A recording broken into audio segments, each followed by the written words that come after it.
ហ៊ុនសែនដឹកនាំប្រទេសអត់កើតណាយើងពាក្យទាំងអស់ហ្នឹងគឺយើងតែងតែស្ដាប់ឮមករហូតណាជាពិសេសគឺអ្នកដែលមិនចូលចិត្តរដ្ឋាភិបាលអ្នកដែលវាយប្រហារនិយាយទៅគឺវាយប្រហារហ៊ុនសែនដឹកនាំប្រទេសអត់កើតតាំងពីហ៊ុនសែនដឹកនាំទៅថាប្រទេសអត់មានអីសោះតាំងពីប្រជាជនទៅថា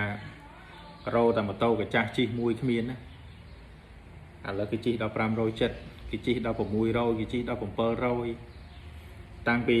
អ្នកខ្លះអត់មានផ្ទះនៅឥឡូវគេនៅផ្ទះតម្លៃ100000 200000អាខ្លះមានផ្ទះ$1 លានជាងនៅតាំងពីទីក្រុងភ្នំពេញយើងអត់មានអីសោះ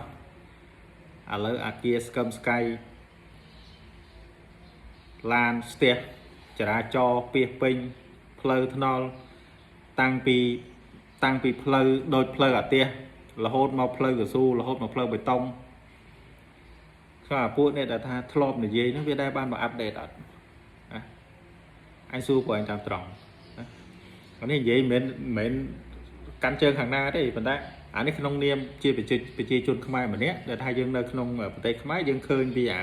ការផ្លាស់ប្ដូររបស់ប្រទេសយើងណាព្រោះថាឮរហូតហ៊ុនសែនដឹកនាំមិនកើតហ៊ុនសែនពុករលួយហ៊ុនសែនចេះមួយចុះពីប្រទេសខ្មែរក្រទៅតាំងពី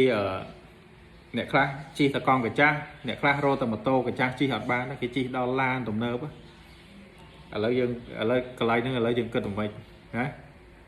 អានេះដែលថាតែនិយាយអញ្ចឹងឥឡូវកន្លែងហ្នឹងយើងគិតមិនយើងមានមើលកន្លែងហ្នឹងអត់ណាហើយយើងមើល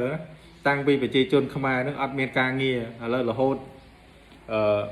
គេរោមនៅធ្វើការអត់បាននៅក្នុងស្រុកមកពីថៃច្រើនប៉ុណ្ណឹងណាគេគេថាស្រុកខ្មែរយើងសម្បូរនេះសម្បូរបុគ្គលិកសម្បូរកម្មករណាអត់ទេណាអ្នកខ្វះនៅតែខ្វះអ្នករោនៅតែរោណាអត់មានមកមនុស្សណាមកអត់ការងារធ្វើណារាប់លានអ្នកដោយពួកអាស៊ាននឹងយកទៅចុះផ្សាយដោយពួកអ្នកនៅក្រៅដែលថាអត់ដឹងរឿងពីស្រុកខ្មែរខ្លួនឯងសោះចេះតែយកទៅចុះផ្សាយអ្នកខ្លះចេញពីស្រុកខ្មែរទៅតាំងពីស្រុកខ្មែរនឹងអត់មានអីសោះប្រឆាំងតាំងពីស្រុកខ្មែរអត់មានអីសោះរហូតដល់ទៅស្រុកខ្មែរឥឡូវដល់មានអីខ្លះទេកុំថាឡើយតែថៃវាល្ងឹតល្ងងអ្នកខ្លះ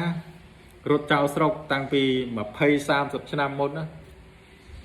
រហូតមិនដឹងថាអាស្រុកខ្លួនឯងនឹងរាល់ថ្ងៃនឹងគឺអភិវឌ្ឍទៅដល់ណាដល់ណីហើយណាប្រជាជនដែលគេរស់នៅក្នុងស្រុកនឹងគេរស់នៅយ៉ាងម៉េច